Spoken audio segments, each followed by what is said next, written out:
So just ఇవి ఈ satellite sounding rockets చాలా చిన్నగా ఉంటాయండి.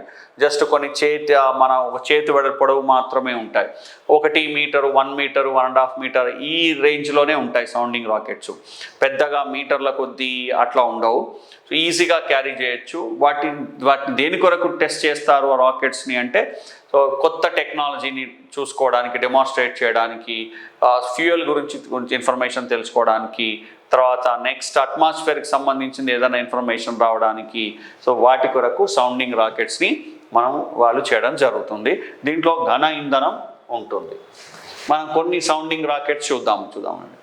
ఇండియా ఫస్ట్ సౌండింగ్ రాకెట్స్ ఇది made US made Nike Apache. Thumba ఎక్కడి నుంచి చేశారు? తుంబా నియర్ తిరువనంతపురం నుంచి చేశారు. ఎప్పుడు 1963. సో అది మన దగ్గర తయారు కాలేదు. భారతదేశంలో తయారైనటువంటి ఫస్ట్ సౌండింగ్ రాకెట్ని ఈ తుంబా నుంచి ప్రయోగించారు. అదేంటంటే నైక్ అపాచీ. ఎప్పుడు 1963లో. India own sounding rocket 20th November 1967 Rohini RH-75 75 mm డయామీటరుతో ఉండేటువంటి ఓన్ సౌండింగ్ రాకెట్. ఇది important. India first sounding rocket, India own sounding rocket ఏంటంటే రోహిణి RH-75. మరి దీనికంటే ముందు యుఎస్లో తయారైంది, మన దగ్గర ప్రయోగించింది ఏంటంటే నైక్ అపాచీ అనేది. ఇక్కడ దీనికంటే ఇది ఇంపార్టెంట్. 2 గుర్తుపెట్టుకుంటే కూడా ఓకేనండి. Science and technology, space technology development in India అనే కాన్సెప్ట్ చూస్తే ఇది అడిగే అవకాశం ఉంది. ఎందుకంటే మనకు ఫస్ట్ చాప్టర్లో మొత్తం అంతా science and technology development in India అనే ఉందండి.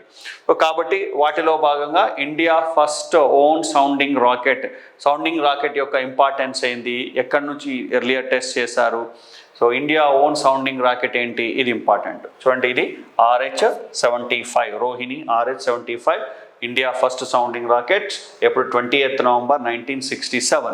ఇక్కడ year is not important, only rocket is important. ఎంత పొడవు ఎంత వెడల్పు ఉంది అనేది కూడా ఇంపార్టెంట్ కాదు. చూడండి, అప్పట్లో జస్ట్ సైకిల్ మీద, ఒక బైసికిల్ మీద ఈ సౌండింగ్ రాకెట్ని తీసుకెళ్లేవారు. సింపుల్గా ఒక చిన్న లాంచ్ ప్యాడ్. ఇక్కడ చూడండి, శాస్త్రవేత్తలంతా కొన్ని మీటర్ల పొడవు ఉండే సౌండింగ్ రాకెట్ ఒక చిన్న లాంచ్ ప్యాడ్ నుంచి, మొబైల్ లాంచ్ ప్యాడ్, దాని నుంచి అట్లా ప్రయోగించేవారు అప్పట్లో 1960sలో.